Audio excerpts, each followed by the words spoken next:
why I can cry, and I've done it twice already because I don't hold it in. Welcome to the Council of Dudes podcast. I'm your host, Vinny Brusco. I am a father, a husband, the founder of Agora Social Club, a purple belt in Brazilian Jiu-Jitsu, a certified life coach, and a facilitator of the Council of Dudes men's group. This podcast is here to help you tap into and follow your golden thread, that feeling that pulls you forward to become the best version of yourself. If you're someone who's into personal development and self-help and is looking to live a life of more alignment, then this is the podcast for you. Subscribe to the channel, click the notification button, and follow along on the journey of the show.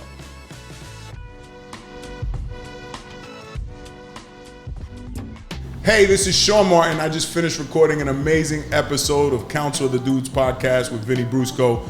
I cannot wait for this one to come out. And here we go. Yeah, exactly. Most people don't know that. I know, but a lot of people who host podcasts still don't know that. It's very uncomfortable to do this. It's okay. It's fine. It's all right. We're all grown adults here. And if you do this, you're really fucked. Well, listen, I have a background in radio, so that's like how I know. It's always the hand. The hand in the dumb. A lot of people don't know that. That's good. Yeah, in society, this is what happened.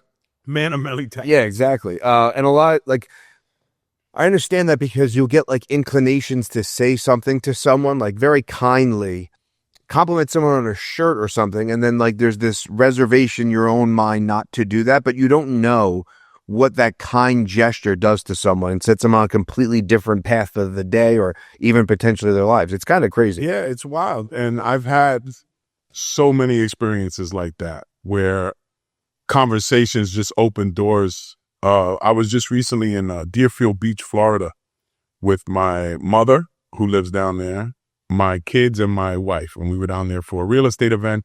We had my mother come in an Uber. We went to this rinky-dink, their version of Applebee's called Flanagan's. And they have like, you've ever seen Flanagan's, the green fucking head with the Irish looking guy? Anyway, we reminisce because my wife and I were down there one time. And when I was still drinking, we were at the bar late night. And this one guy, they refused to serve any more drinks. And I could tell the dude was distraught, but I didn't know he was wasted to the point where they cut him off. He was probably a regular, whatever. He's rocking drama on his issues. And I just looked over at him and I was like, hey, brother, are you okay? And he looked at me standoffishly, like, who the fuck are you to be asking me if I'm okay? And then probably my stature doesn't allow for Right, you're a big individual. Let's not going to go any further. But it was just complete compassion. And then we got to talking and bro, this man, just his whole guard broke down. And by the end of the conversation, he's crying and we're hugging it out in the bar. And my wife's looking at me like, who the fuck are you? Yeah. I get that. I can Dr. Phil of the streets. But yeah, I get that. We went away on vacation one year and I went to go get a surfing lesson and I was there very early.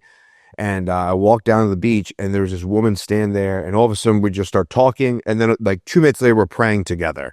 Beautiful. And I get back after the surfing lesson. I tell my wife the story. She's like, of course that happens to you. Like you're the person that meets the person. You start praying on the beach with them. And she was actually the first person that introduced me to the idea of like prayer being you speaking to God and meditating is God speaking to you. And I was like, whoa, that makes a lot more sense. Prayer is you speaking to God and meditation is God speaking to you. Wonderful. Right? That is wonderful. When I heard that, I was like, I need more God speaking into me. Yeah. What do you do? What do you do to tap into that? I got to tell you, man, I'm always speaking to God as I understand them. But it's a conversation that whenever it strikes me, I have it.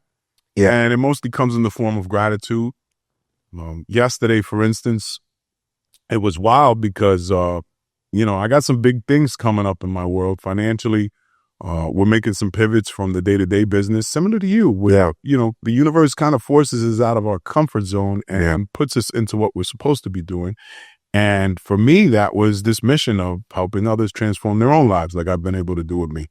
So yesterday morning, rather, I'm driving with my wife. We're supposed to go do breakfast before I got to start my day. We had a couple of hours. And I get a fucking notice that my credit score just dipped 150 points. Bro, I'm a dude for decades. Right. Entrepreneur, I've been doing this right. I've had shitty credit when I was younger. I did everything to repair it. 150 points from 810 to like 660. $2.70 Audible charge. My Audible my subscription is like $15 a book. So Right. anything less you buy, for whatever reason, the card must have automatically charged the Amazon store card that I never use. I haven't used it in years. Right. Fucking, it's not on auto pay. Didn't charge it. Nobody's paying attention. Fucking $2.70 just dipped 150 points. Boy, I lost my shit. I broke down. I cried. I hit the steering wheel. I'm yelling. My wife's quiet, but she knows I'm just fucking pissed Right. at this point. And by the end of that car ride, and we didn't go to breakfast. I said, babe, there's no way I'm sitting down to breakfast right now. It will be completely fucking punishment on you. I'm venting, whatever. We got to solve this problem. And I was glad to see that whole process play out in front of my wife, because I don't think she understands what I go through on a daily basis, but she got to see it out loud that day. The conversations I have to have, like, it was no filter. I'm like, this is happening for a reason. God is testing me because now I'm going on the path. So, why would they make it smooth? Let's give him a fucking huge curveball he never saw coming. A $2.70 charge. $2.70, bro. I fucking gravity is right now. I could pull $2.70 out of my ass. And that's going to cost me 150 points. I'm in the process of doing all these real estate deals. That's going to now need an explanation, which I know they'll be like, all right, 270, we get it. Oh my God, if that happened to us, we'd be fucking pissed. It's out of my control. But the lesson, and that's what I focus on now. Once the initial anger's out of the way, we focus on the lesson. Yeah. Because the anger has no use beyond that initial energy transfer of disappointment, resentment, whatever it is. Boom, you got it out. You expressed it. See, some people hold it in. That's dangerous. Yeah. Not my problem. I let it out. Right. Unfortunately, sometimes the people around me got to deal with it, but it's not something that I carry with me for very long, which allows me to then see it almost immediately for what it is, which is not an obstacle, but an opportunity for growth. And I look at every challenge. So when I pray to God, bringing it full circle, I thank them for all the good things, but I also thank them for all the obstacles that they place in my way to make me a better leader, stronger father, stronger husband, better man, and the whole nine. Because if you want to thank them for the good, you better thank them for the bad. Or better yet, if you want to blame them for the bad, you better thank them for the good. Yeah. But, it's our tendency to only call on God when we need him. Yeah.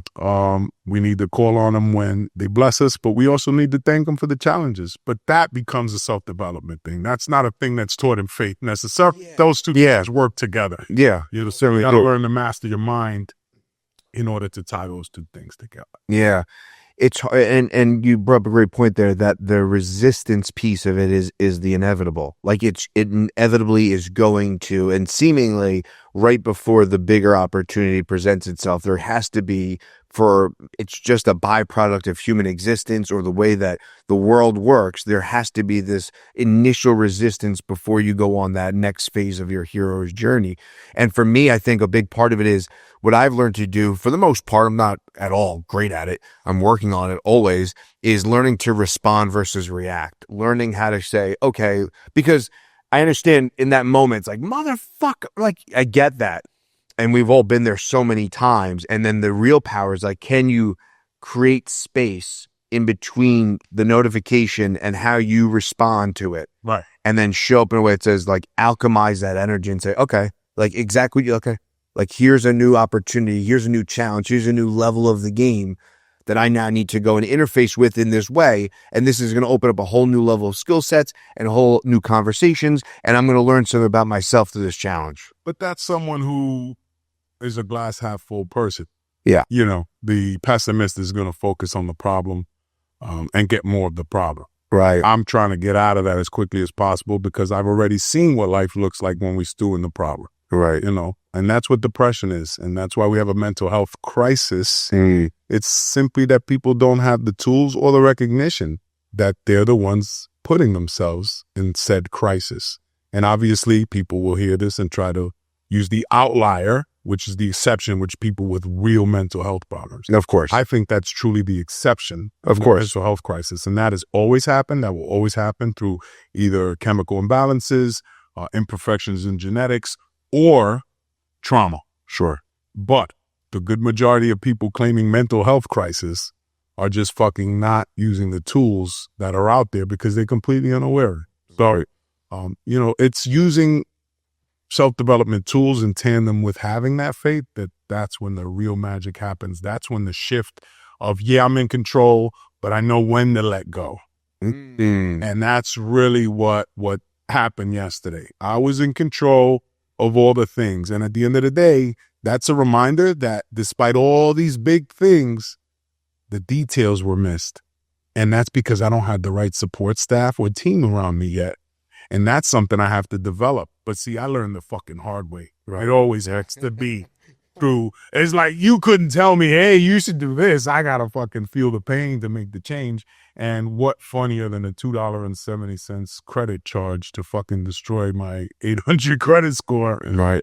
Than that lesson. And that's how ridiculous the lessons in my life have to be sometimes. Yeah. And now it's like, okay, Sean, you want to build this next level? It has to be done with a professional structure, a professional team, done in a corporate way, using AI, build out, CRMs, the whole nine.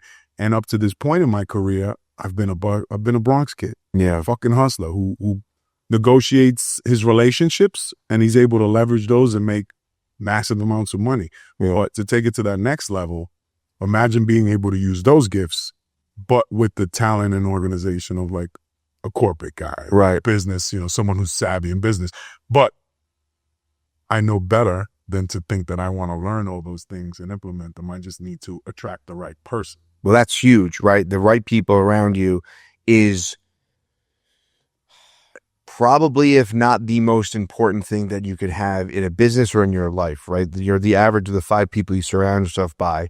And the more you get around rooms that we were in, that, and we'll dive into that, how we met, but, the more you get into those types of rooms with those types of people that are that thinky, that are looking to grow and expand, the more you get around those people, that's where you start to operate on a higher level. That's where, like, comparison is the thief of joy. But when you're in this narrative of being around like-minded individuals, comparison could kind of be a healthy thing. It could be a motivator. It could pull you to raise your bar of expectations within yourself or your company or whatever it is. So, having those right people around you, and also realizing that you can't nor should you do everything. Like, in building Agora, and now in the next phase of 2.0, I wouldn't be able to do it without my business partner. Like, I just wouldn't be able to do it. He brought in so much, and there's always this initial reluctancy to give up, not control, but like it's hard because it's like control. It is control, but it's it's control rooted in It's your baby. Yeah, exactly. But it's still control. Yeah. You're just renaming it because control has a bad Connotation. Yeah. connotation to it. But, I think that's entrepreneur mistake number one is, one of the people I followed, and I have a pretty funny story. This guy, Dan Martell, was, 80% done by someone else is 100% awesome. Yeah, and as cheesy as that sounds, No, it's not. it's fucking brilliant. Yeah. Because who can cover the 20% gap between you and, that next person?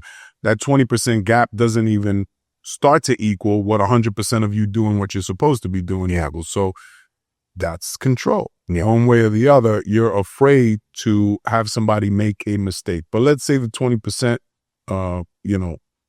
initiates a couple of mistakes. They're 20% mistakes, but, 4/5 of it's still good. You're all right. Yeah. Do the thing that makes you fucking more money and let go. But so many of us have a problem with that. And I think that connects to faith. Faith and control go hand in hand. And when you're truly in faith and you're walking with something greater than yourself, yes, the A-type personality, the builder, the entrepreneur is going to be reluctant to let go of that control. But the person of faith knows that the outcome is not in their hands. So it's a beautiful dance, one that I don't think anybody perfects. You can go off into the mountains and turn inward and be a yogi or a Dalai Lama type and a monk, and you can, balance that spiritual aspect. But then, what about the connection to the world? Again, I don't know. That's an extreme example, and probably a bad example. No, I think it's a good example because anything in a vacuum is perfect, right? Like you could create a vacuum for yourself, but if you're not interfacing with the real world as a yogi, what good, or if you're in the mountains, right? What good is doing all of that work if you're not really living life in the real world, right? And then there's a definition of what is the real world. It's like I have family that lives in Florida and I talk to them like, how was your day? Like, well, I took my kids to school on a golf cart and blah, blah, blah. And he'll say, like, I fear that my kids are not going to know what the real world is. And I'm like, why? Because your HOV fees are $100, and when I lived in an apartment, they were $1,500. Like, what's the real world, right? What is it anyway? Right? Because it's not the hustle and bustle and grind that we're so accustomed to in the tri-state area versus having a more luxurious, comfortable life. Like, Perception is reality, my friend. If you build, you will come.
The point is, don't lose your dinosaur.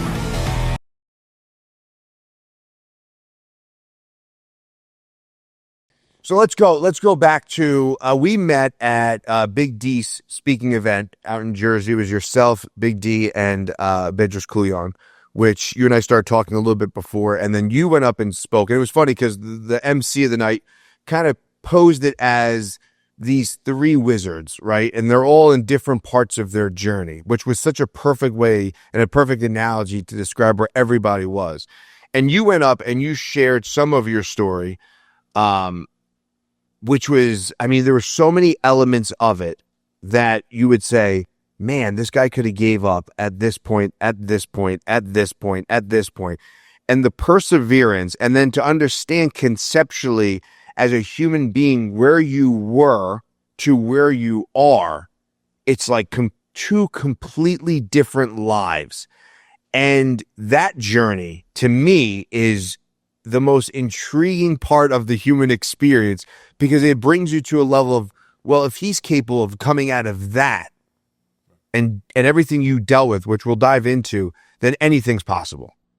That is the mission and the goal, my friend. I would have been wasting a hell of a story if I chose not to go on this mission. Yeah, I look back and, having written the book, it was like therapy to go through all the things again. So many things that we forgot got us here. And I remember, man, first getting on this journey, and I was working with a guy, David Meltzer, who you may have seen on the internet. And I remember telling him or reading him my bio when I first started, and he goes, listen, there's not enough overcoming here. Like, there's not enough turbulence, because I still wasn't telling my prison story. Wow. Because I was a suburban guy who had run a successful business, and I was like, there's no way I'm going to fucking share this story. My neighbors are going to fucking look at me crazy. The banks are not going to want to deal with me. And, most of that has not come true. The banks are still funky as fuck, but it is what it is. I'm willing to take that risk because I know that the value that I get to add, and thank you for that, because that was beautifully said. And, just sitting across from you for these last few minutes, I realized what you're great at. You're great at summing things up and putting them in a way that people can digest them and really understand them, because I've heard you do that about 4 or 5 times already, where you say something that I said and couldn't. I think I'm a great speaker, but you have a way of simplifying it. That's a gift. So thank you for that. That was an amazing explanation of my story. Which I think you just told better than me. So No, I got to work on that. No, not at all. It is amazing. So take us back. I mean, you grew up in the Bronx, Bronx kid, and single parent household, right? And kind of up and coming, just, kind of menial, small little things that you were just doing to get by, right? And then, so I mean, just take it from there. I mean, how's childhood? What was that growing up like? Childhood was thankfully full of love because of my mom. She is the real hero of this story here, and I think she's the immigrant story, but told a little differently, right? People come to this country for a better life, and my story starts there. So I'd be remiss not to start with my grandparents, who were fleeing persecution.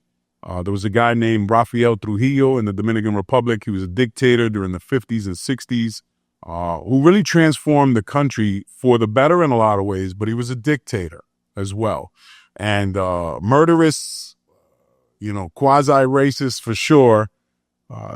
He's got all kinds of bad, stories, including murdering tens of thousands of Haitians at the border. Yeah, that's where that line on a map. Right. I was Hispaniola is the Dominican Republic and Haiti, and you see the tale of two countries. Yeah. And I get goosebumps saying that because I have to honor my ancestors in that I wish my grandparents were alive to see what they've created. They're no longer with us, but I'm so proud. I get emotional just thinking about them because that's what everybody comes here for. It's the American dream. And I'm the first one to really achieve that. And I'm just getting started. I'm trying to teach people how to achieve their own American dreams. And they came here because my grandfather was a government worker. He was an electrician. They literally came to the house, I heard, with pitchforks, torches. Like, thank God it's not a gun culture because my family would have got murdered on the spot. So they knew it was time to leave because he was basically associated with that government. Whether or not he was just an electrician was irrelevant. You're the bad guy, you got to get the fuck out.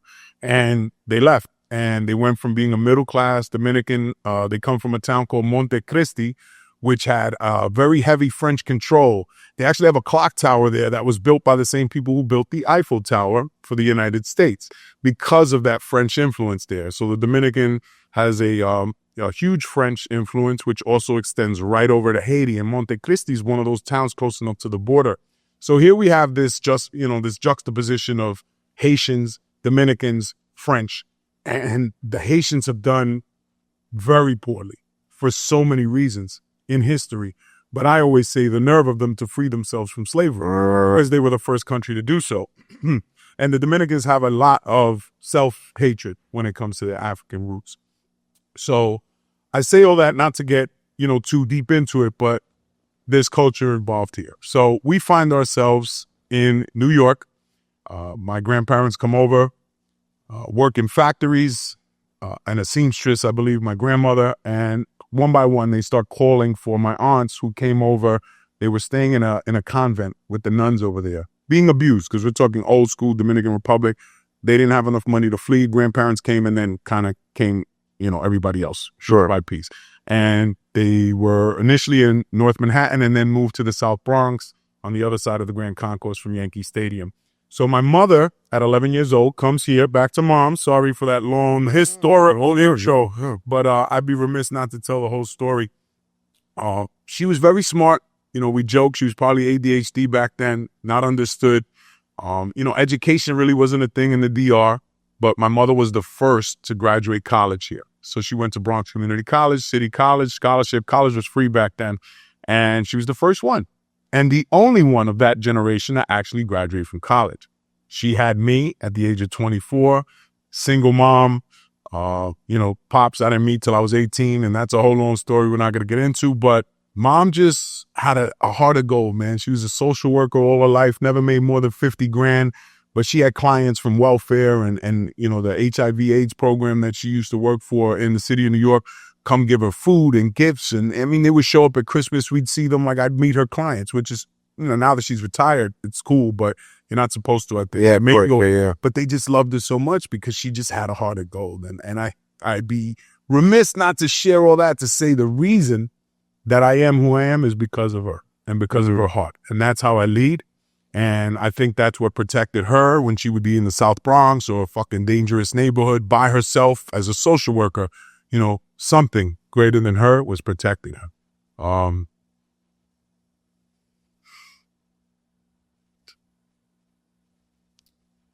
And something's protecting me. And that started in Parkside Projects. So born and raised there, I think from the age of 2, not born there, but from the age of 2, we lived there. And, the 80s were good. We had like Italian, Jewish neighbors, and then crack starts to seep in. So we got poverty and it's the 80s and it's the projects in the Bronx, but then crack cocaine starts to take a hold. The neighborhood changes. The white families that can afford to move out because there's no way we're sticking around this shit. And then all hell breaks loose for the 90s. I lived in a pretty modest projects, a small one. There were worse projects. Imagine that, right? Like this project rated, which ones are worse? No, that's a real thing. People that don't know, I think they're all the same, but there's projects that are worse. There's some that you walk around and some you walk through. Mine wasn't horrendous. It was decent. There was still families. There was still grandmothers. And I always say we had enough, just not enough to get out on one income. So, my mother always worked, and that was the most important thing. So my upbringing was that. I was always a good student. I was always smart. My mother always talked to me, fed life into me. But we just didn't have a male role model. We didn't have father figures, good examples, or any of that. So I was a good student, stood in school, did all the things. And inadvertently, music, I think, saved my life, because in those formative teenage years, I used to play the saxophone and I got really good. So I was part of these borough-wide bands and city-wide bands. So the weekends were spent lugging my saxophone on the subway or going to school or walking over. And that kept me out of the street until later. And then the crack days are probably my high school prime. So I'm starting to get that vibe from the street. Now, again, I'm on the outskirts of it. I'm not a fucking gangster. I'm not a hustler. I'm not a drug dealer or doing any of those things yet. But they're in my purview. And when my brother's born a little later, my mother loses her grip on me. And then I started to delve into the streets a little more. A couple of occasions she had to come get me out of the streets because she knew there was nothing good for me there. But, you got this little kid home you're raising. I'm 13 when she has my brother. So it's the formative years where you need male guidance, and we didn't have it, unfortunately. Yeah. So a lot of hard lessons learned, but I really, really took the time to give my mother her flowers, because I think that love is the most important component of life. It's what makes us human. It's what connects us to others. And I give her all the thanks and praise for that. Yeah, amazing. I mean, there's just in that alone is so many opportunities of like paths we could go down. I mean, the idea of that love, right, which is, the currency of the universe, I call it, right? It really is something that, we on the outside, we always attribute to this, or I have that, but you can't replace with any cars, houses, toys on Christmas morning, whatever it is, you can't replace the presence of love, right? And it really does. And as a parent, I know you're a father, I'm a father. It supersedes everything. That connection to your children, and we were talking a little bit earlier, but that connection to your children is one of the craziest, wildest, for some people, for guys like you and I, it's such a different feeling. Like, it's so heavy and light. And I was talking to my wife about it not that long ago. I was like, the one part of parenting that no one ever prepares you for is living in 3 timelines. You miss the person they were, you love the person they are, and you look forward to the person they're going to be. And you live in these like 3 worlds at the same time. And you watch them grow up, and it's wild. But that love component and that unconditional love component is something that you can't replace that. Yeah, they gave me my purpose. It wasn't, I was rudderless until the kids came around, and then my daughter, and my rudder was broken. It was getting repaired. And then when my son came around, I think something clicked for me. Maybe seeing a little male version, or potentially. So you talk about, present, the future. And that's when the future really hit me. You said it beautifully, like I gave you kudos for. I didn't really think about it that way, but I guess because my daughter was a female, I wasn't so connected to her future. And I also had never had taken in from other men like me who were raising daughters. I was still in seclusion because we had met, we had found success. We had moved to the suburbs that was 95% white, and we were kind of hiding, if I'm being honest. So when most people move to a neighborhood, they decide to integrate, but we threw ourselves into a place that looked nothing and felt nothing like home. Right. And we isolated, which worked out wonderfully because my wife and I have an amazingly tight relationship that's never in question. But in terms of integrating into a community and learning those lessons of how to be a father, I still hadn't had it. So I'm still learning every day, man. But that love, yeah, that's the glue. That's the fabric that makes it all worth it. Yeah. Because there's nothing like a child's love.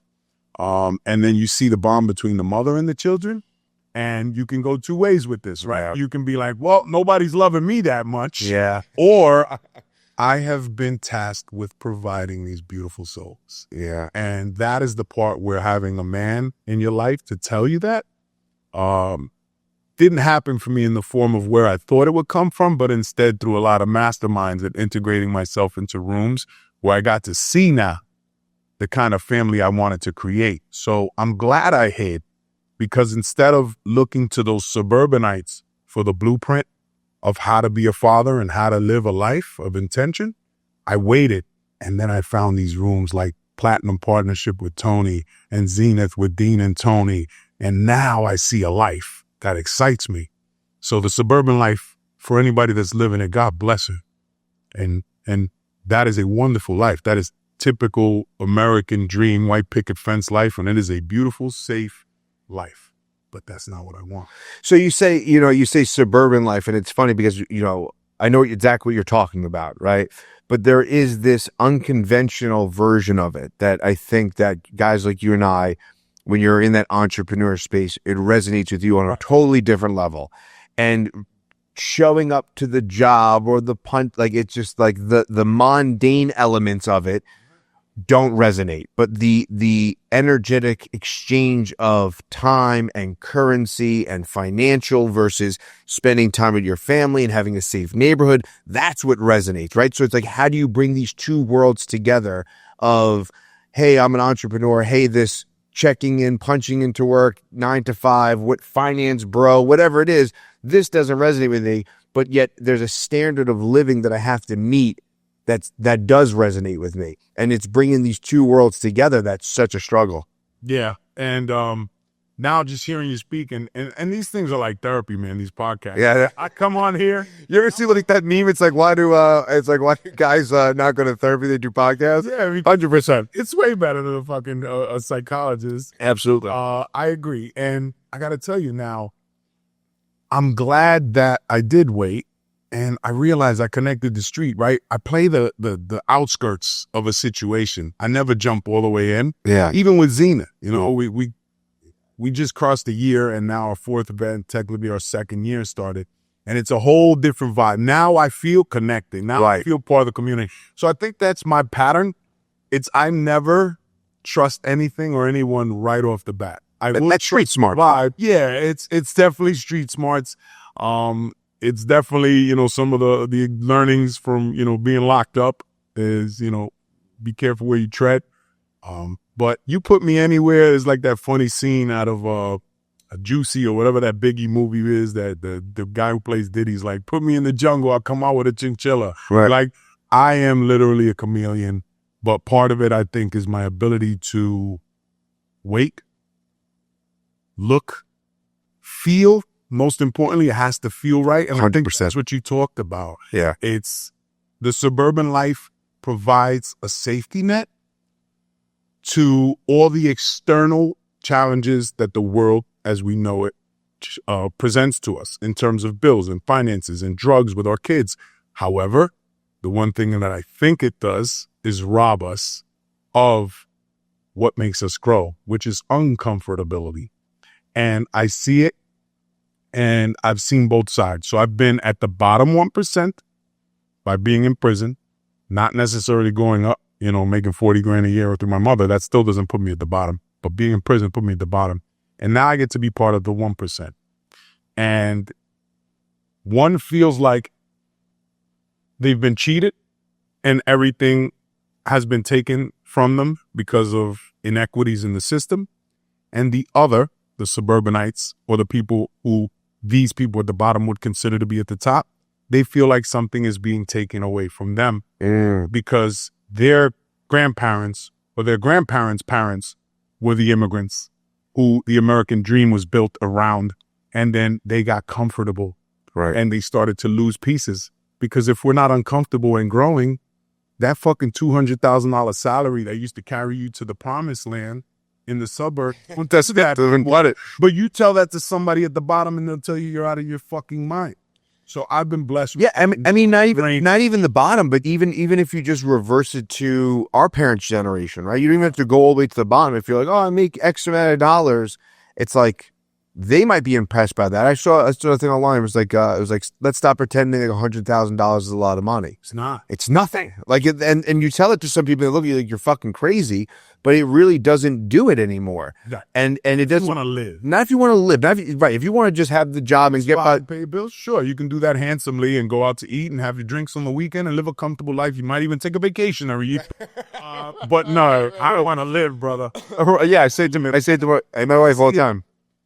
The mass of men, Oh yeah, of quiet desperation, and we all know Joe Rogan, but an older, wiser scholar named Dave Thoreau. Yeah. And I just connected that. Yeah. But I think people in the suburbs are dying.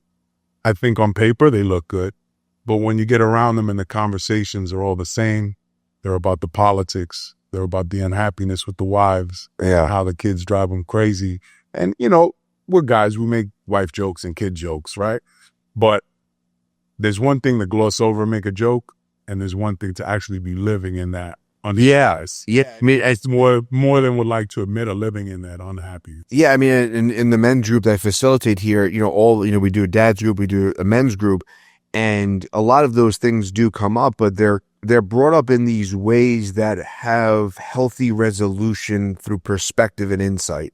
Right. Versus just saying like, yeah, well, drinking at the bar and bitching and complaining, or, just going out and, oh, my kids are this, my kids are that. It's like, yeah, I have issues with my wife. I have issues with my kids, but now it's like those issues are my projections. I need to handle those. I need to look at those with a different lens of just saying it's their problem. It's their fault.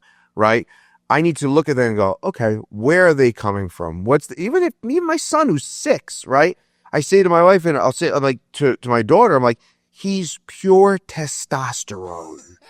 He's a 6-year-old boy. If we weren't in this conventional society, he'd be running through the woods. He'd be playing with sticks. He'd be probably killing animals to survive, right? It wouldn't be this conventional cozy life, and that's still part of his DNA, and he needs to let that shit out. Yeah, he needs to let it out.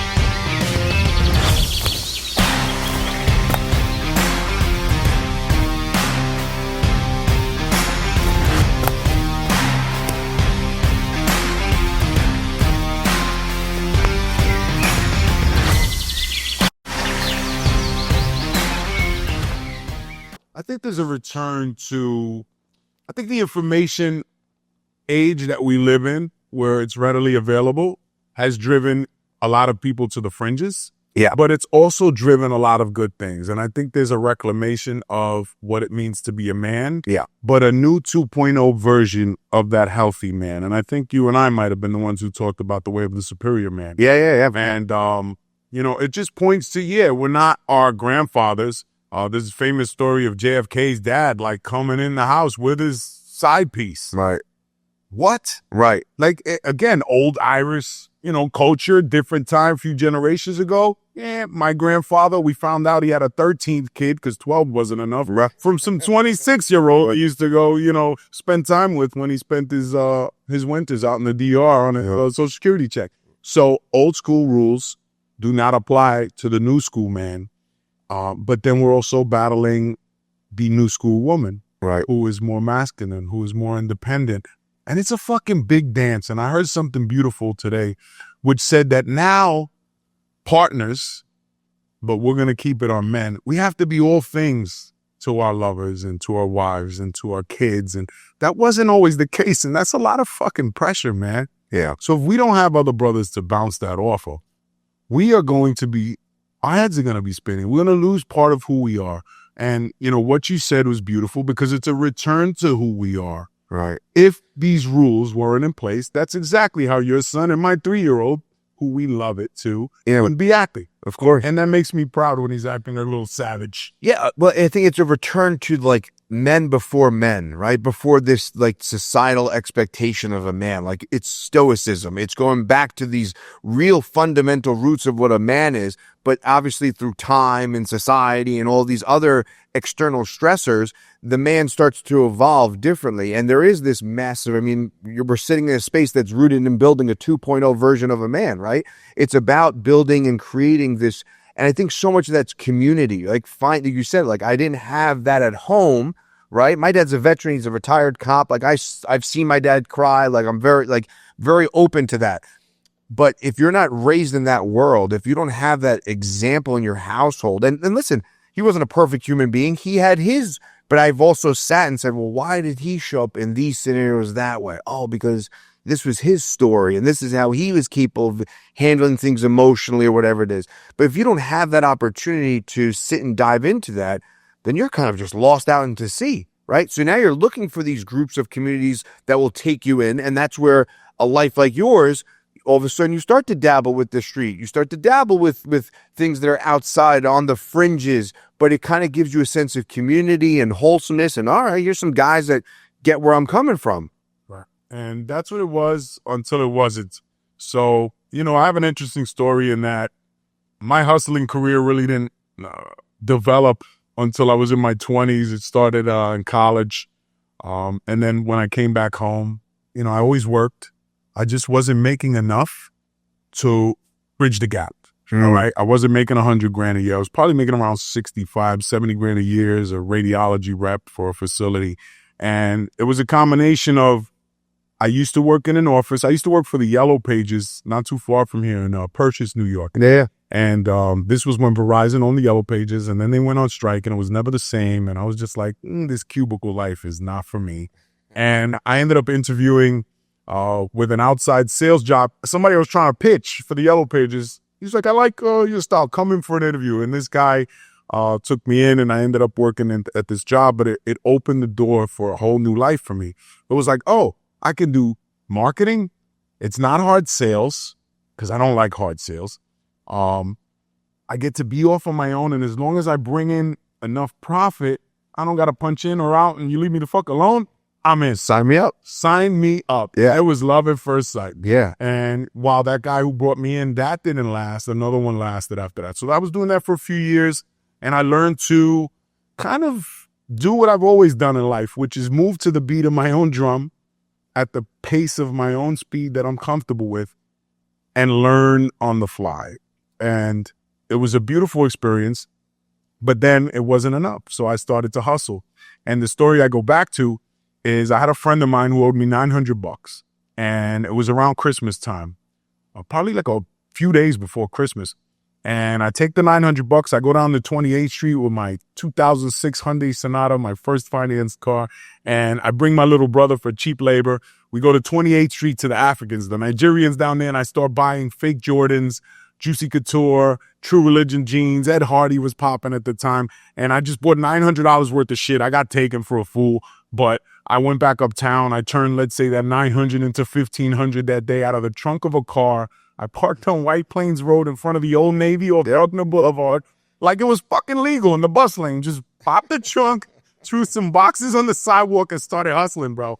And if the cops came by, they'd just be like, yeah, you got to move out of here. You got to move. But nobody's locking you up for that. Yeah, so I found it. Within 1 weekend, I found my new fucking hustle. Knock off clothes from 28th Street in tandem with my $65,000, $70,000 a month part-time show job, which was paying full-time because I knew how to make enough money where they left me alone. And here I was hustling. Now, I was making 2-3 times what I was making at the job, selling clothes out of the trunk of the car. Long story short, 900 turned into 4,500 within 2 or 3 days before Christmas in front of that Old Navy, and I had my new hustle. Made up business cards, took everybody's name, and the beauty of it was I got to, remember, I don't like hard sales. You want to buy? Great. Hey, are these real? Ma, you're buying from me out of the trunk of the car. I don't want you to go home and your son tells you these are fake. So they had the option to buy them or not. But if you ever asked me if they were real, I told you no. Because I didn't want you going home feeling cheated. And that's who I am as a person. Honesty is my highest value outside of love. And I was able to fucking be an honest hustler. So I found an honest hustle. But then that kind of graduated to other things. I had friends that moved dry goods, and I would be the go-between. You needed something, you needed weight. All right, I'll add a couple points, make my money, and just transfer between, you and him. And I was able to get by. So that is not the best way to do things, obviously. But it was my way. And that was what opened the door to entrepreneurship for me. It was illegal, but it showed me that I got to create either as much or as little as I wanted. And those were some good times financially. Those were actually some good times party-wise and hanging out and all that good stuff. But again, it was the door opener for me in entrepreneurship. And I've always been a worker. I think I shared I started working at 12 years old, $2 an hour for some, store. I always did summer youth employment program. I always worked after school. But that really led to me making over six figures for the first time. And that was an eye-opener for me. Yeah, and it's like an energetic exchange, not even like on the financial level, but like you feel as though like you arrived in this place like, oh, this is who I am. It's the energy is just going in the wrong direction or to the wrong thing, but this is who I am as a person. This makes a lot of sense. Like I could show up and do this, right? And if you add this integrity, honesty element to it, it's not that bad, right? Like I'm still kind of, like you said, I'm an honest hustler. Like, okay. And then it went into the other illegal stuff. But again, these are how values are warped. And in this in the street, it's like, of course, whose rules? Right, exactly. We're talking about a time during the 90s when, people were getting locked up for 25 to life for selling crack cocaine. Right. I mean, this guy was not a big time drug dealer. He was a petty fucking street, dealer. Right. Who may have got caught with some packs of crack and, a 50 pack or whatever that goes for, 50 times 5, 250, right. $250. You do that 3 times, you're going up for 25 to life. So whose fucking rules was always mine? Like, I'm not. This system's just designed to put everybody away and leave fatherless homes. Right. And that's what I saw. So even though I wasn't living that life, that value system was also in me. On top of all the values and the love my mother gave me, right. There was still street values, which said, what rules, what law? Like, that's your rules, that's your law. I got to get mine however I see fit. Right. So those were lost times looking back, but we all have those times that define us. Of course. That was a big one for me. It was finding my hustle and finding my gift, which is connecting with people, hustling, but still doing it in a way that was honest, at least in my mind. Right. So you're doing this hustle, you're doing this grind. When do you get caught? When do you go to prison? How does that all unfold? So at the age of 27, I want to say, I'm running and gunning. My Juicy Couture, I would have guys that did promotions. So I'd pop into the clubs. I'd go to Washington Heights. If you called me and you were at the strip club, I'd go meet you outside of the strip club and sell your Juicy Couture. Like just running and gunning. 2 a.m, 3 a.m. I'd be high on ecstasy. And then I'd go out and party. So I was just living a life of chaos. And one night I go out with some friends who I had no business being out with. Low level, at a low level spot in the Bronx. And this is a place where I just stuck out. Bought a soft leather, pretty boy, pocket full of money, and I became the mark for a robbery. And by the grace of God, it didn't work out that way. Not to gloss over it or not to avoid details, people were hurt. More than one person was locked up, and they're not here to have that conversation. So, it was really just poor decision-making, but someone tried to wrong me, and I wronged them even worse. And, these group of people were not good people, but at the end of the day, they used the law against me. And I was attached to someone who had a very long criminal record. So this person meant a lot to me. I wasn't going to roll over. I wasn't going to throw him under the bus. And as things developed, as we were defending the case on the street, I'm still getting high. I'm still getting drunk. I'm not even paying attention to the fact that I'm probably going to go to jail. So I'm not doing anything proactive. And when the time comes, I end up taking 2 years. My co-defendant takes their deal as well. And we do 20 months upstate. And it was not great. But from early on, I was fortunate enough to somehow frame it as the best thing that ever happened to me. And it truly was. And the reason it was, or it turned out to be, is because somehow I lied my ass off in the beginning and saw something that I couldn't control, something that I was already destined for, that I couldn't prevent. I probably could have, but for whatever reason, I didn't put up much of a fight to not go to jail. Looking back, if I would have pumped more money into it, if I would have paid more attention to it, I probably would have not done time. But for whatever reason, the universe saw fit to put my ass in jail and give me a different kind of education. And that education, most importantly, I think, was sobriety for the first time in my adult life for a prolonged period of time. So I started to get the clarity that I needed in prison, of all fucking places. Was that like coming out of like some type of weird dream?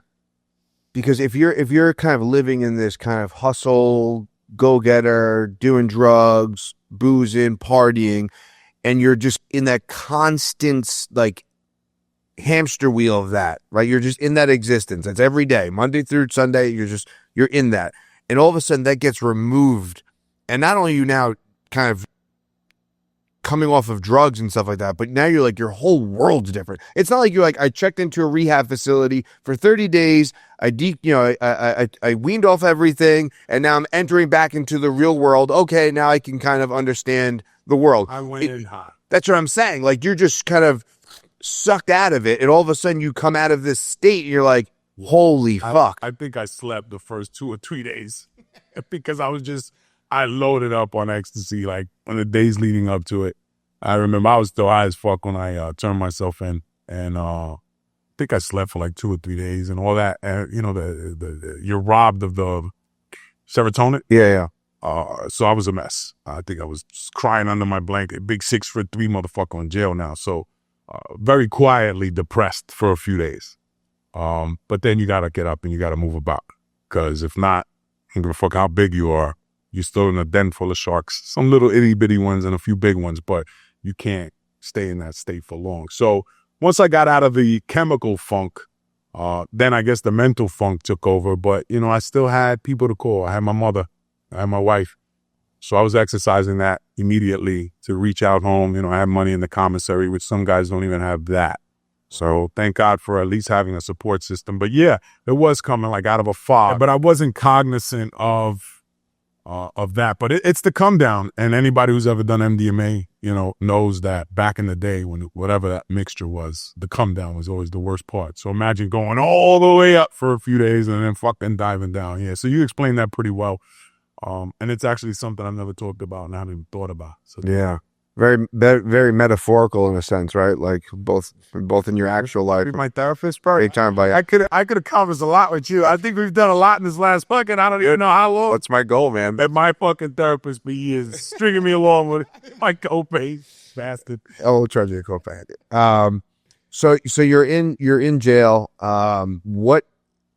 What turns it around for you? Because you can obviously succumb to, and obviously you have the mom and you have your wife and you have these outside things and these resources, but that's only for a limited period of time. That's not the day in and day out, right?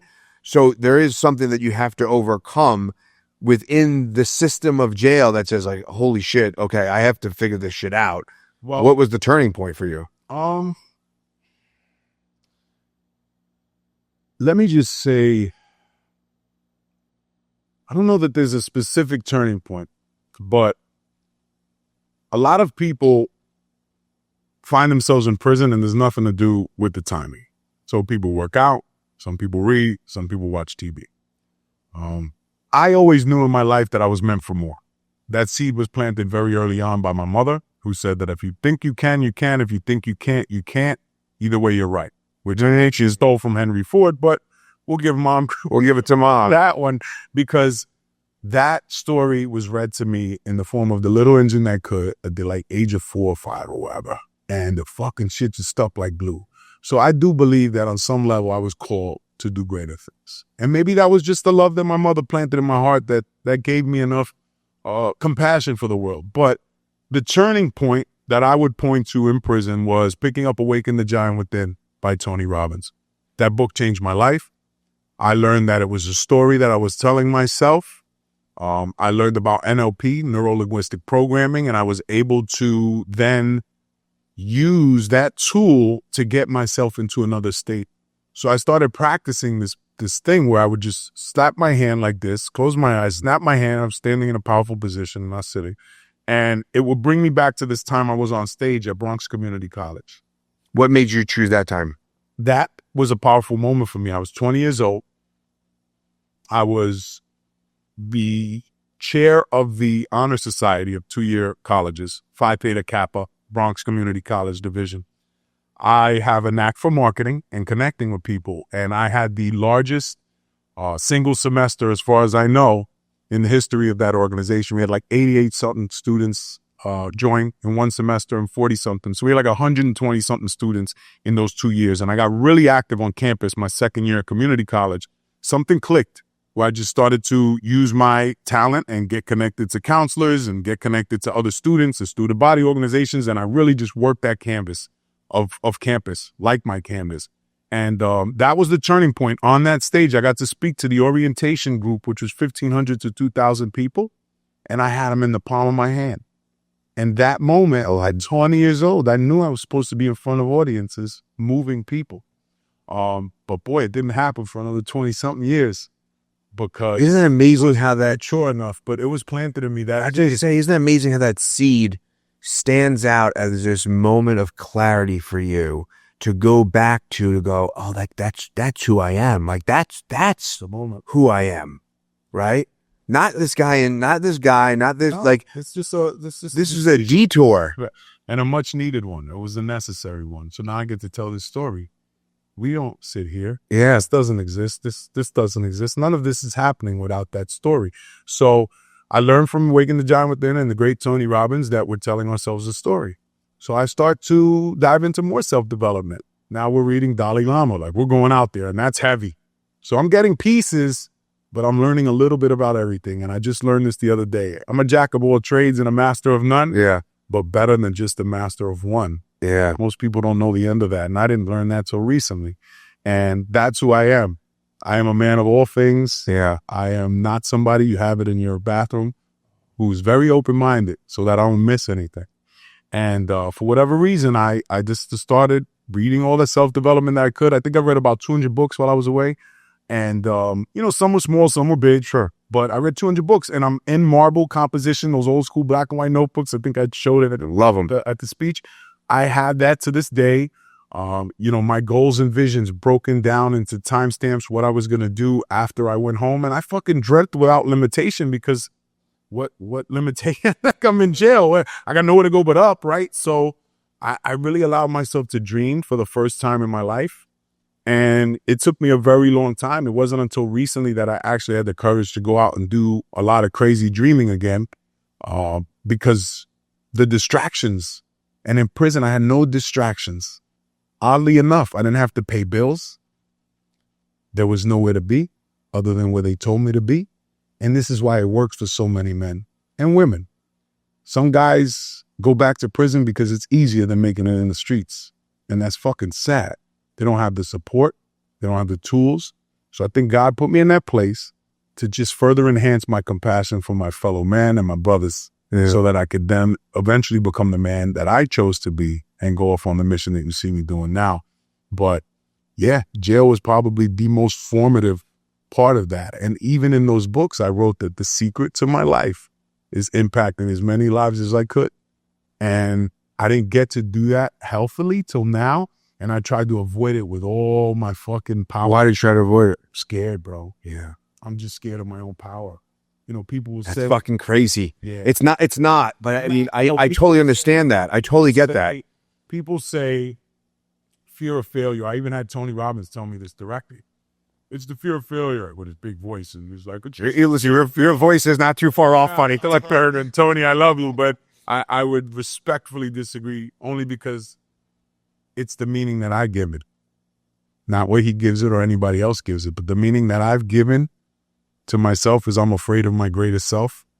If I choose to say I'm afraid of falling from a higher place as he says it, I honor that. But I've always framed it as fear of my greatest self. And it's fear of going up versus coming down. It's my because you've also been so down. I mean, yeah, like you're like, I'm not going to be back in fucking prison. So like, yeah, like you can't do anything. And when you put me back there, I'd be all right anyway. Right. So my family wouldn't. That would destroy me. But God forbid I did anything that would land me in there. But I'm afraid of the power that I have. Like I think I am limitless, but I don't know how to realize that. And I think that when you're planted with such a powerful belief in what you're capable of, it's scary. And I never had anybody to bounce that off of. So the cool story about Tony Robbins, Awakening the Giant Within, is the first time I physically got to meet him was October 2023 in Maui. And I was at my last event during the Platinum Partnership event that I joined for his year-long mastermind community. I'd only went to 3 events, and there were 3 magical interactions I had that changed my life and moved it forward. Whereas some people go to all 12, 15 events and still don't make any fucking progress. It's because I took action. And Tony, the beauty of it is I got to tell him that story. And I'm walking up to him and I go, "How you doing, Tony?" in my big New York voice. And he goes, "I ask you how you doing, but I can feel you." And I didn't know it at the time, Vinny, but I was vibrating. I was humming. My body was humming. And I didn't know what the fuck it was, but it was heart vibrations. I learned about it later. I got chills right now. And that man leads with his heart. And for whatever reason, God placed that same power in me. He's just way further along in his journey, and he was way more intentional about it from an early age to get to where he is. He's got a crazy story too. Yeah, he has a wild story. Yeah, His mother pouring bleach down his mouth, and kinds of crazy or dads. I mean, fucking kids that are, older than his kids, and just wild. But, proof that you create the story. And he has all kinds of obstacles he's overcome. So again, I'm not comparing myself to Tony Robbins. I'm just comparing myself to the fact that I lead with my heart, and God and the universe in Maui decided to connect us where he told me, "I feel you." I didn't say I feel you. I didn't know what the fuck was going on. He told me, "I feel you." And at that moment, and I'll share the video when we stop recording, because I had fed into that room so much with love, the people that just happened to be there, other than the one person I told the video with my phone, just happened to be filming that. And I have that conversation and the audio from 3 different angles. Because I told that story for the longest, but it's hard to believe, but I have the proof. Who the fuck can say that? And who the fuck can just say, after he said, "I feel you," I just go and put my hand on him like he's my guy. And I remember my boy Damalare, who worked with Tony for years as the dancer and the guy who gets up in between the breaks, who leads that charge to change the state in the room. He goes, "I've never seen anybody just walk up to Tony Robbins and do that."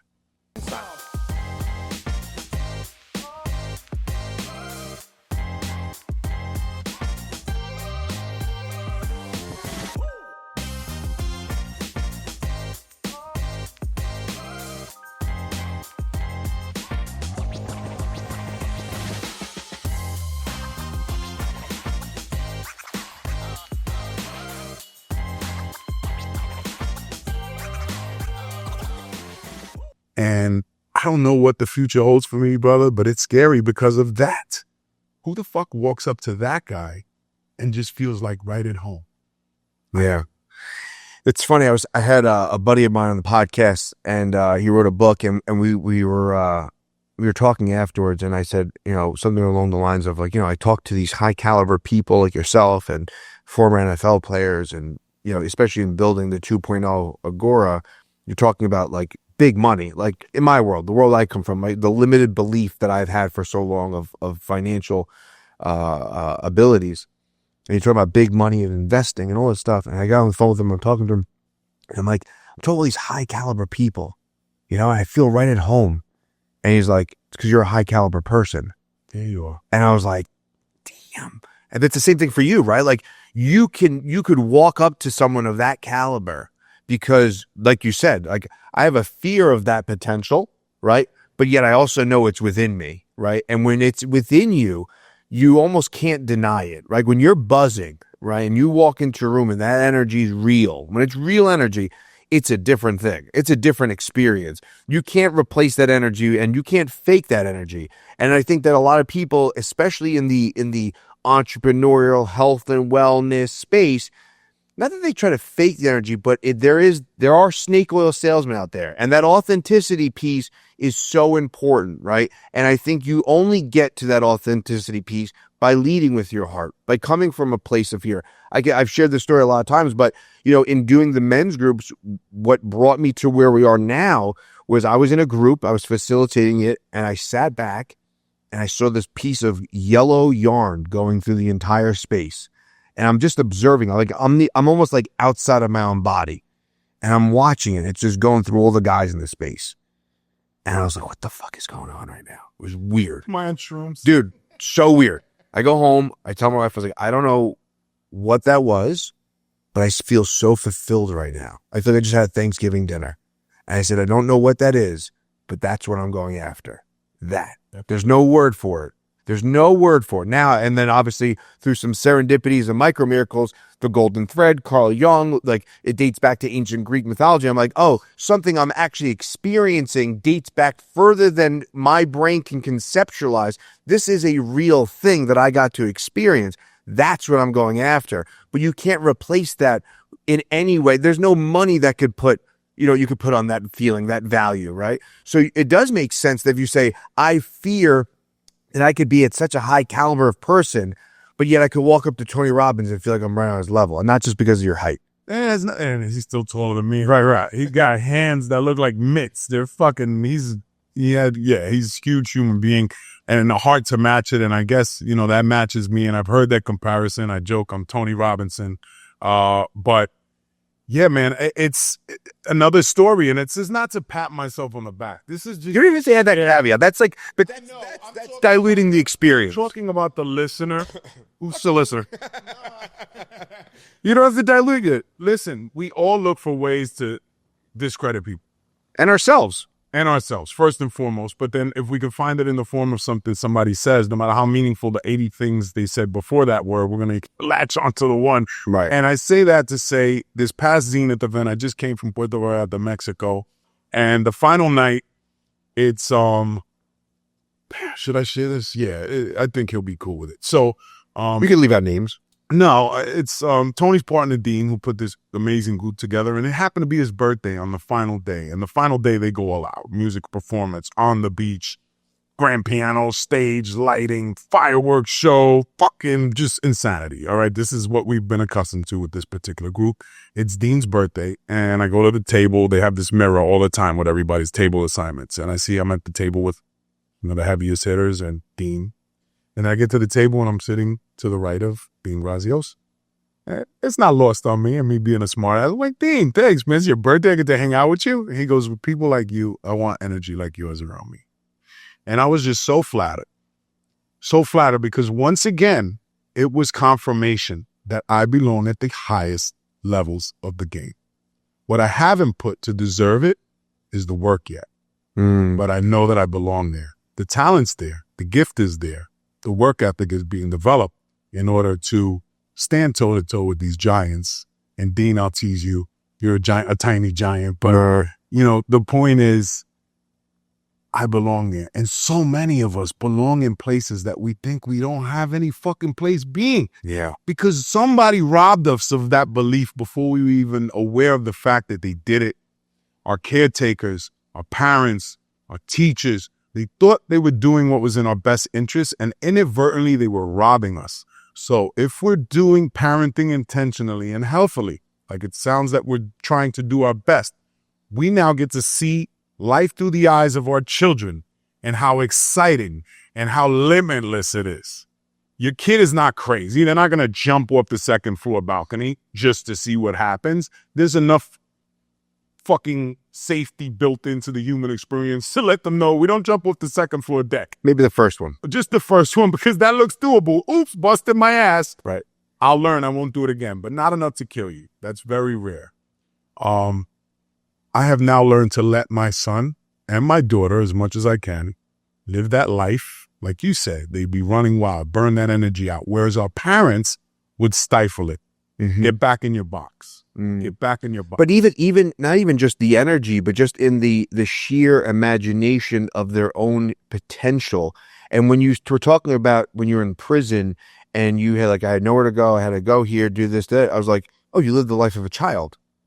You live the life of a child. You were told where to go. You're told when you had to be there. You're told when to eat. You're told when to sleep. You're told when you're allowed to play. You were told when you had to do this. You live the very simple life. And it offered you the simplicity of dreaming and thinking, right? And that's what a child is. A child has all their basic needs met. So they don't have to worry, but right? Thinking is a rich man's problem, but they don't have to worry about all of these things like, how am I going to pay the bills? How am I going to eat? How am I going to do this? How am I going to do it? You have to worry about any of that shit. Can I just say that, we know each other loosely, but you are doing exactly what you're supposed to be doing. Thank you. Yeah. So do it and do it like without the limitations Yeah. moving forward, because your gift is just that. Right? I've done a lot of this, but you're very, very good at that. Thank you. Great, even. Thank you. So much like me, there's a talent that you're finally feeling confident enough to lean into that you've been kind of avoiding, looking for safety. There is no safety. That job will let you fucking go tomorrow. 100%. And they will replace you the day after that, and they'll step over your dead body. AIs already came for your job. They just haven't figured out a way how to take you out of here yet.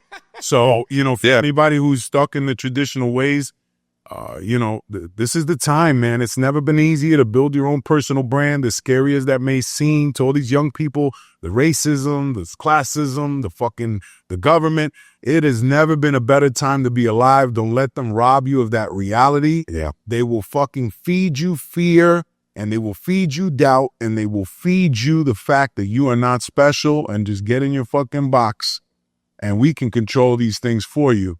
But nothing could be further from the truth. Yeah. The powers that be are on the run, as they should be, because the people have the ability now to take matters into their own hands. And we've seen this, maybe not in the United States because they're very savvy at the message, Sure. but in other countries in turmoil and with chaos or with coups. There was a country not too long ago that on fucking Twitch, one of these apps, they fucking overthrew the government using one of these tools that I couldn't even tell you what it was. They even know the name of it. Slack. It was Slack. Yeah. They fucking changed the regime using technology and resistance, and they were just fucking tired. Yeah. And I think we're seeing it in this country. There's a resurgence. There is a pushback to you shoving your message down my throat. If I'd be so bold, we see a turn in fuck the politicians. Just the fact that what I believe doesn't need to be shoved down your throat. I'm happy to sit here and listen to you and have a conversation about your beliefs. But if you can't respect mine, I can't respect yours. And I think we've gotten to a place in this country, and probably further, where if you don't agree with me, you're out. And real world don't work like that. You think that your family's always going to be in agreement? Your employees are always be in agreement? No, but if you have a culture of leading that way, everybody's just putting everything under the surface, and it's stewing. And everybody's showing up as a person they're really not, to appease this fucking fake idea of what we're supposed to be. Let people believe what they're supposed to believe, and feel free to do that. But it doesn't mean I have to fucking believe it too. Yeah. And that just makes me respect you and your place or whatever you're trying to fight for. It makes me respect it less because it's coming from a terrible messenger. Right. That's not how messages get sent out. The great leaders and the great messengers of the world, they connect with the person on the other end. And I think we've stopped looking to connect with the person who doesn't think exactly like we do. We're only fed people that think exactly what we do within certain parameters. Yeah, of course, because of this fucking godforsaken algorithm. But we can use that for good, man. Delete all the pages that don't serve you. Eliminate all the people feeling, or feeding you negativity or doubt. And if it doesn't exist, create it. Right. That's the bottom line. You felt something. You felt the need to create something to give you more of that feeling. And you went and did it. Yeah. And you're going to rally people like me or whoever else comes into your circle because they want to see you win, because they love that energy. Right. And that's the trick, man. Get out of the fucking algorithm, because it's got you trapped, and we're all susceptible to it. But this particular generation, I feel, has been cursed. And rightfully so to some degree. They feel hopeless because they haven't been told another story. Yeah. And again, you stay in that ecosystem of your own beliefs. And I think that's one of the most powerful thing about conversation, is that you're presented with these ideas and thoughts. And for me, it's, I talked about the Bible think tank. I talk about all these things that I'm doing. It's really for me, right? Like, I need to question my abilities, my thoughts, my process. Why do I think this way? How do I think this way? Where did that come from? Where did that come from? I go down these rabbit holes. Why does this person show up this way? Well, they showed up because of this way. Okay. All right. Like, I have to understand it from, like, I have to flip over the cube and look at the puzzle. And then when you get to a place where you can pan out, right? And I think that's where the real power comes in, is when you remove yourself and now you see the entire board. Now you're actually playing the game. Before, you were just a piece moving on the board, right? But when you can look out and go, oh, I see it now. I see the way this is all working. Now you can either choose to play the game or play in alignment with the game, right? Those are two different ways of doing it. You could still fall within the game. It's all right. But when you're playing chess, not checkers, right? It's a totally different life experience. And I think that only comes through putting yourself in isolation, putting yourself in meditation, putting yourself in prayer, and allowing those uncomfortable thoughts to come up. Sitting with the people, I do jujitsu, and everyone's like, you go into like the dark places. Like, I will be in the worst fucking position, and I'll just be like, I'm comfortable here. Mm-hmm. I'm comfortable here, right? You're solid to that. I sit in the darkness, right? I sit in the fear. To that. People are doing that with depression, but they're not in control of it. Right. They're sitting in the darkness. They're stewing in the darkness. Right. And they're looking for further darkness to validate why they feel this way. That's what kills them. Yep. And what you're talking about is owning that same feeling. Yeah. And We're all going to feel it anyway. sitting in it. So you might as well get fucking familiar. Comfortable. Not David Goggins. It was funny. I was at the gym and he came on my YouTube feed and I was like, let me click this. And he starts talking. I'm like, this motherfucker's a maniac. Right. And there's only one. Right. I'm sure there's more than one. Cam Haynes is another maniac. And I'm sure there's dozens of them. And God forbid, the war ever broke out. I'm calling those guys first. Of course. But for the average person or the person who doesn't need to go to that extreme, they can still accomplish extraordinary things without that level of maniacal discipline. Right. But it comes down to that choice that you got to make, and it comes down to surrounding yourself with the right people. And then you also got to fucking take the time to learn what those things are and how to get there. And then more importantly than anything else, take fucking action. Yeah. You can't prepare to succeed. You got to fail to succeed. Yeah. And most people are trying to avoid that at all costs. Because if you don't feel good about yourself and you're not confident in what you're able to achieve, why would you dare take a risk? And that's why everybody chooses the comfortable life. And they get the big win, but they're really losing on the back end. Yeah. Because they're not doing anything other than what society told them was the big win, but it doesn't feel like a big win. Yeah. And I think a lot of people, and you quoted the many men live lives of quiet desperation, but I think a lot of people, especially men, fall under that umbrella. We fall under that, I'm going to get the vacation and I'll get the bonus and then it'll be this and it'll be that. It's going to love me more. My wife's going to love me more. Relationships are the trickiest, man. I just found this lady on. She's an older lady, Esther something. Oh, yeah. Harold. Yeah. Her and her husband? I just saw her. Okay. And it was a feature on this motivation app I have. And I'd never seen her before, but boy, how beautiful. Just the explanation of relationships and the expectations of a relationship and what it takes. Like, we're all looking to fucking grow in a relationship without doing any work. Right. There's no work that the good majority of people do in their romantic relationships. And when I say none, I mean fucking none. Yeah. An intentional date night is a start. So if you're doing that, I'll give you some credit. But how many people even take the time, once you factor in kids and stress and work, do intentional date nighting? I'm at fault for not doing it regularly as intentional as I am. You just admitted to it. But we're students, right? We're learning on some level. We're choosing to grow. But how many of the masses have never made one fucking stitch of effort to learn about how relationships work? They just have expectations that aren't being met, which leads to resentment, which leads to blame. And then they're living in that fucking cycle. And then their kids are living in that energy. Bro, it was the biggest problem I had. I found success. I was fucking miserable. I didn't take any time to learn about myself.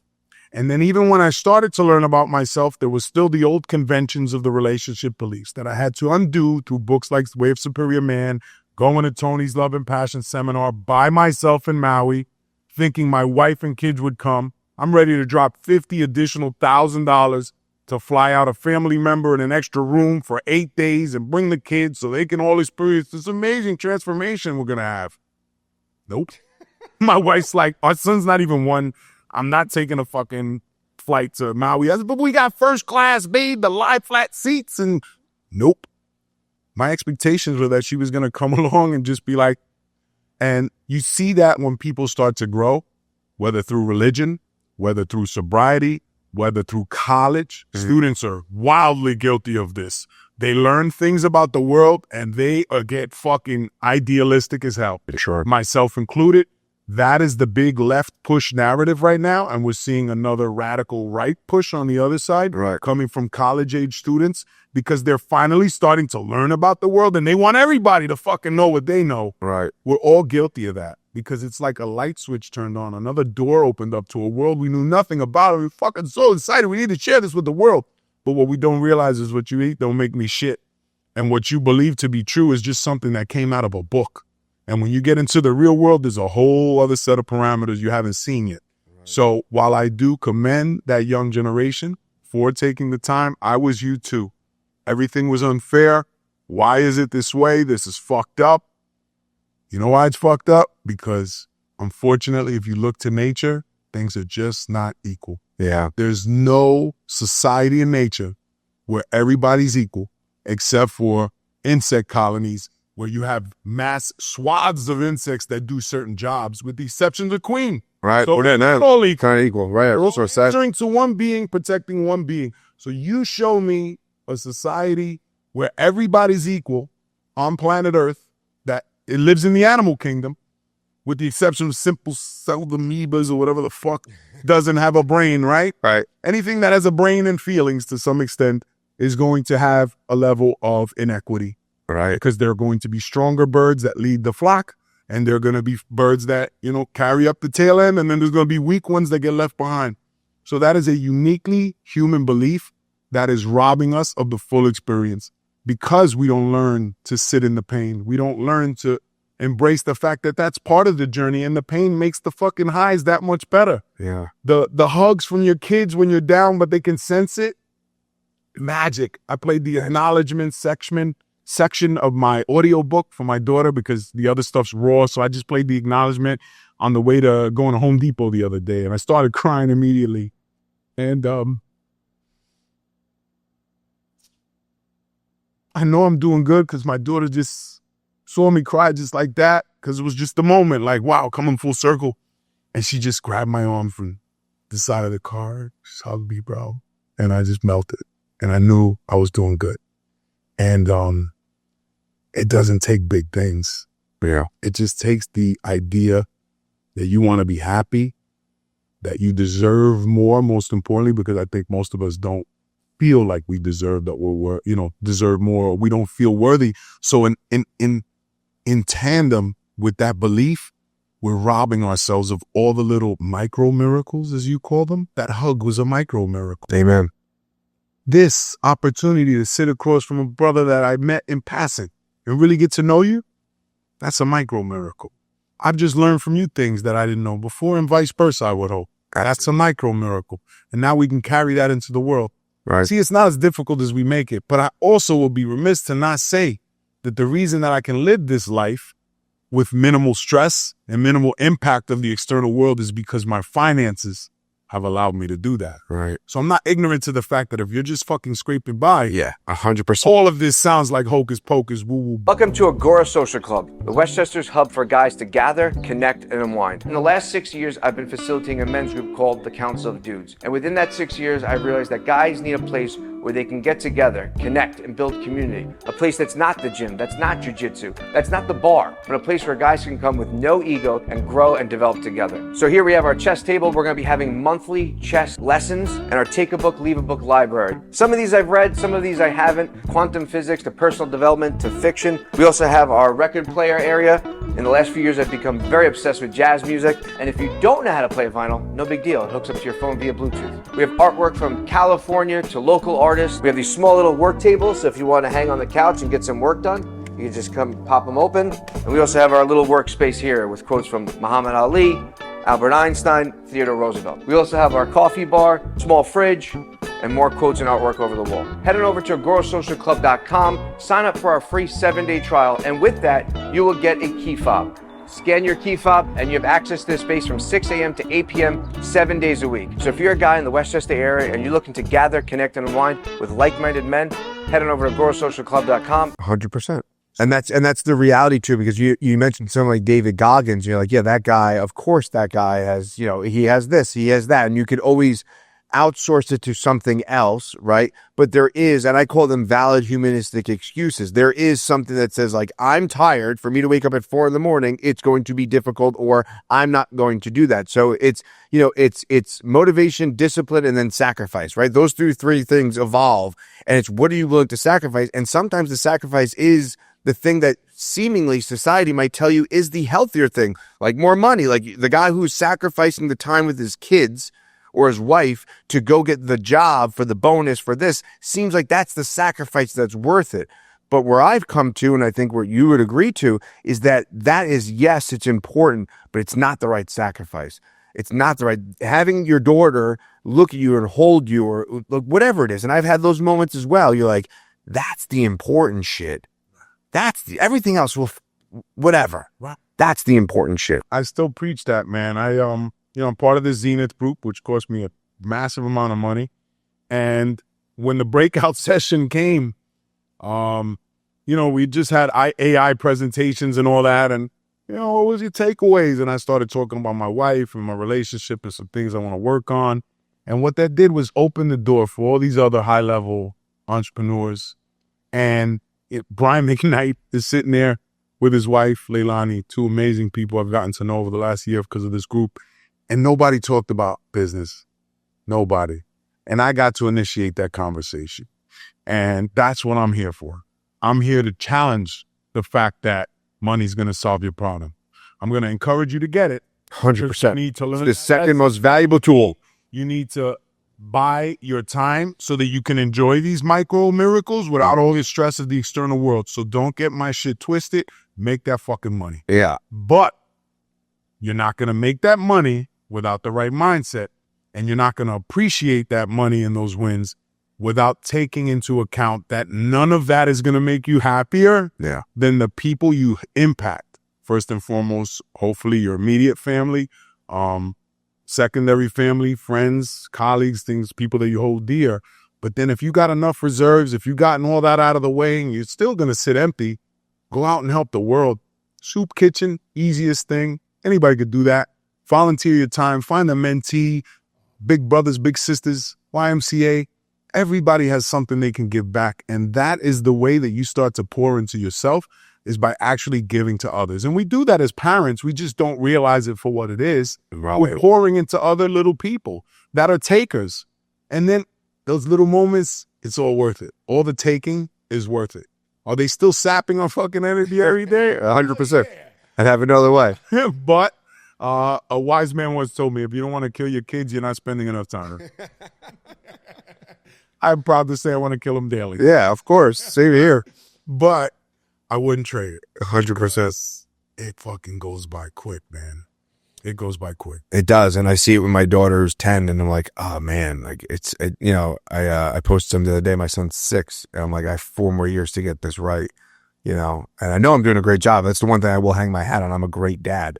But it's still always, no matter what it is, it always feels like you're not doing enough, which makes you a good dad, right? And let's give credit to the wives and the mothers. Absolutely. Because nobody has that feeling worse than they do. Right. I heard Tony Robbins say one time, and for my brothers here, I'm talking to you now, a man will do everything, and ladies too, if you're listening, a man will do everything he can to make you happy. But when he realizes that there's nothing that he can do to make you happy, he lives in resentment. So be aware of that. Let your man know that you make him happy, or even in spurts that he prefers you, or that he's beating into you. Thank him. Take the time. Do not feel like this is his job, because this is the idea of a new age man, that this is his job. But it still doesn't feel like it's his job to make. It's a privilege, yeah. Correct. So I think we are growing into the role of what the modern man is. So I commend you for, everything you do to push that narrative forward, to be a good man who's still faithful to his family first and to the world as a whole, and bring other brothers together to learn the lessons that you've been, so inclined to learn on your own, and then, kind of recruit people to strengthen that message. Yeah, and everybody learns from everybody, man. It's a beautiful ecosystem of a guy who has kids in college and a guy who's a 6-month-old, and me with my kids, and who's been through this, and I experienced that, and not just on the parent level, but on the life level, right? Like, oh, I went through that, or it's our responsibility, and it's a thankless job. Yeah. Ladies, again, I'm doing the DTC, baby. being a man is a thankless job at times. If you have, I think being a human, yeah, but I think being a human to is the brothers, because I'll tell you why. So many people in places that I come from, people of color, don't have a good blueprint for what that is. And I'm not giving white people or Americans or any particular group of people any credit versus others. I just know that that culture of black and brown that I come from is in a deeper hole to dig out of when it comes to the one solution I think that can solve our narrative, and it's the family. And I only come to realize this in my 40s, that family is truly the key for our people, black and brown, to work their way to a better place. And that was taken from us in the form of African Americans a long, long time ago.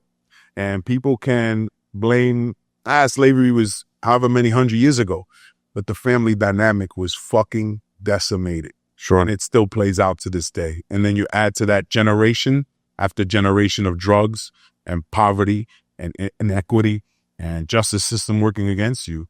And one side would have the well, you got to solve your own problems. Right? Sure. You motherfuckers kicked us for fucking generations, and now we're supposed to just get up and solve our problems.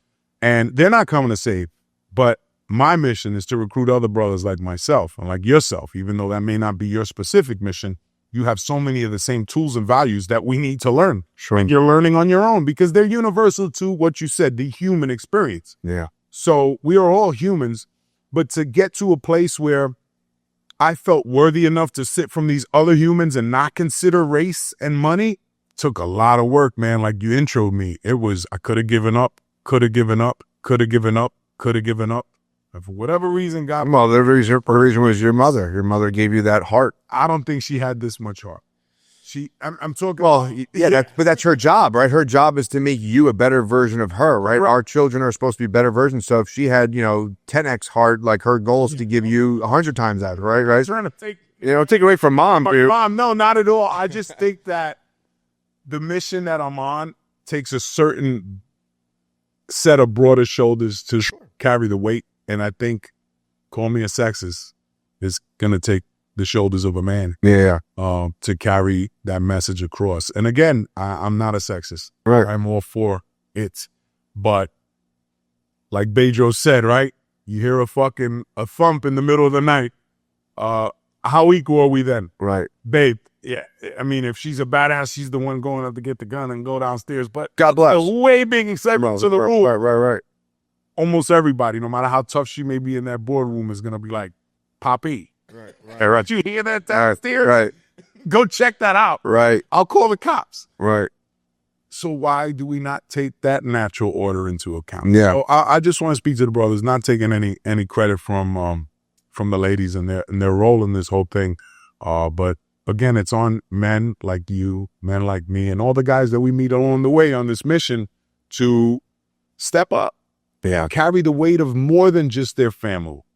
Go back to the ideals of when we were hunter-gatherers and there was a sense of community. And bringing it back to Esther Perel, what was beautiful is that now in this civilized society where we have walls and isolation and familial isolation, those roles are now all thrown on one person, either the wife or the husband, to be all these things.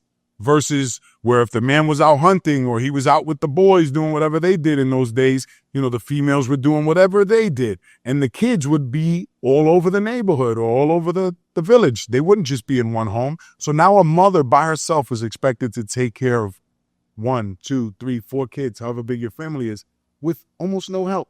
Maybe you have your mom or part-time. That's the expression, right? It takes a village. It takes a village. It takes a village. We have gotten so far away from that. And so warped that we're blaming people for not succeeding in the fucking unnaturalist of orders that God designed for us. This is not the way that life was designed to be lived in terms of how we naturally occurred in the world. Yeah. And with intention, we get back to some of those systems and values, and they add so much more to our lives. It relieves the pressure from you to be this perfect man. Right. It relieves the pressure from her to be this perfect mom. Being the perfect mom has also robbed men of having a better wife because they don't have the energy for it. Yeah. So this is it. You said the key word there, energy. I think it brings us back to a more harmonious, energetic state of how we're supposed to be living. Yeah. Right. Like it does take a village. It does. Like my daughter's homesick today. I had to call my mom. Hey, mom, I need you to come. My wife's working. Like, like that's what it takes. And unfortunately, when you do come from certain cultures, that gets removed from you, whether it be generationally or whatever it may be. Maybe It becomes finances you can't afford. right. It just becomes that much harder. For us, it was a mental block. We still don't have help. Well, it's the story you tell yourself. Yeah, well, my queen is very resistant to help because it feeds the narrative of I'm not a good mom if I get help. 100%. The fuck, babe? I make all this money so you be fucking doing laundry and dishes. For the longest, I fought with her to get fucking help around the house because it was just, she was resistant. Her identity was tied around doing those things. The story she told herself. Story she told herself. And, that's another thing, man. For the brothers and the sisters that actually have love in their relationships, but things are not working the way you want to, do some fucking work. Yeah. Have some grace. Don't give up so quickly, man. 50% divorce rate in this country, mostly initiated by the female. That's fucking unacceptable. You know what it is? It's also reverse. A big part of my grace for anybody in my life, whether it be my parents, my wife, my siblings, whatever it is reverse engineering their lives and sitting and understanding where they're coming from and how I'm playing a role in this current moment that is feeding into some form of narrative that they've shown up as in that moment, right? So whether it be an interaction with my dad, my wife, my mom, whoever it is, it's my duty to myself to say, and to them to say, well, why are they showing up this way?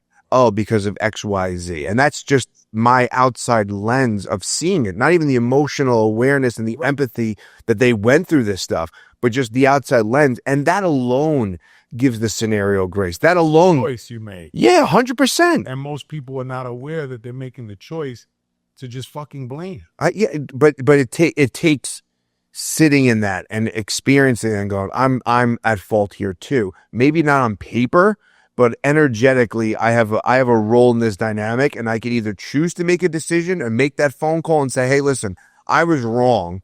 I don't see it from your lens, but I was wrong in the role I played in this, and changing the dynamic. And wherever that leads, it leads. But that's the unknown that people get uncomfortable with. People are very uncomfortable with the unknown because once you start showing vulnerability, especially men, once you start showing up in a way, once you start crying, you're soft, you're weak, especially the world you come from, where I come from, it's just weakness. It's not, hey, this is a guy who's on the path of becoming better. This is a guy who's weak. I think it's the opposite. I agree. I totally agree. Strength. 100%. You know why I can cry?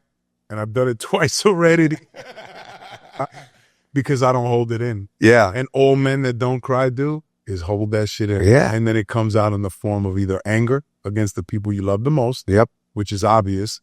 Or it comes out in the form of you releasing it in forms of unhealthy vices. Yeah. Debauchery. Anger against yourself. And debauchery when no one's watching. Let's Yeah. be honest. Yeah. And then you're looking for that fucking pat on the back that you're not getting at home because you're showing up a certain way with a certain energy because you don't show any vulnerability. Yeah. And that's the beauty of the new age man. It's okay to cry. My daughter she'll probably never be with an alpha like. And I'd like to think in some regards I'm a new version of an alpha. 100%. I was going to say that. But yeah, it's the old school machismo fucking, running back that, Al Bundy poke high 3 times. Now still reliving the past because I never grew. She'll never end up with somebody like that because she never saw anything like that. Right. And men, if nothing else, your daughter is either going to seek out the good that she finds in her dad or the good that she never found in her dad that she's going to look for in all the wrong places. 100%. So, step your motherfucking game up because 100%. not just your life, you're responsible. Yeah. So whether or not you forgot to pull out or shit didn't go the way you wanted it to in a relationship, how is this my fault? How am I showing up? Fuck the baby mama drama, the child support, or any other real world shit that I know people dealing with. You have to make the commitment to the other human being, your person, your daughter, your son, your child, that you're going to show up better than, those circumstances had allowed for. And that takes work, man. Yeah, if anyone could speak on circumstances that would have pulled them in a different direction, you were one of them. I want to quickly talk about the book. Obviously, it's coming out. Yeah, we do this all day. Yeah, we really could. 100%. Beyond the Bronx, which is such a perfect title for it, because I think the Bronx, I'm from the Bronx myself. There's a thing about the Bronx, I think. Energetically, it's a really unique place. And it's no one wants to stay there, but everyone's really proud that they grew up there, right? And there is something unique about it. And you know, you say you're from the Bronx, people are like, there's a lens to it. It's weird. It's a weird energy. You know where the Bronx, and you don't know where it is on a map, but everybody's heard of the fucking Bronx. Right. And who has a borough that starts with the? No, right. Not Brooklyn, Right. Queens. How much y'all want to fucking, not Harlem, and not the Manhattan. Right. It's the Bronx. The Bronx and the Vatican. Like you say, is that I never even, good company? yeah. So yeah, I mean, obviously, Talk about the juxtaposition. yeah, I think there's more corruption on the latter than on the former. for sure. Obviously, the book is coming out. When can people grab it? When can people snag it? Sorry, man. I got ADHD. It's No, last fine. round. Oh, But Beyond the Bronx, From Prison to Purpose, we're releasing on December 16th.